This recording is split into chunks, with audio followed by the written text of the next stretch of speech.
সকালে 8টার দিকে একটা খবর গেছে যে বল্লামুখা সাদর মজুমদার এক্স পুলিশের হাবিলদার তাদের বাড়ির কাছাকাছি জমিতে একটা ড্রোন ক্যামেরা পাওয়া গেছে। তারপরে খবর পাই আমরা আইছি, আইয়া আমরা ওই ড্রোন ক্যামেরাটা পাইছি। এটা কি তাদের বক্তব্য তো মানে অনেকদিন ধরে এদিকে আকাশে বাংলাদেশের সীমানা, এখানে বাংলাদেশ সীমানাতে উঠতেছে, তো তাদের বক্তব্য বলে যে হয়তো বাংলাদেশের হতে পারে। আপনাদের মানে দেখার পরে কি মনে হয়েছে যেটা বিষয়?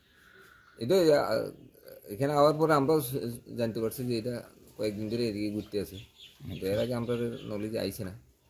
তো এটা সন্দেহজনক যে এটা হয়তো বাংলাদেশে হইতে পারে। জায়গা বললাম।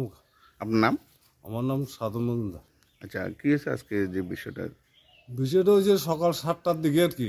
আজকে সকাল 7টার দিকে আমাদের জমি বর্গা চাষ করে গোপাল পাল, ও জমিতে গিয়া এটা জমিতে হয়েছে ড্রোন ক্যামেরা।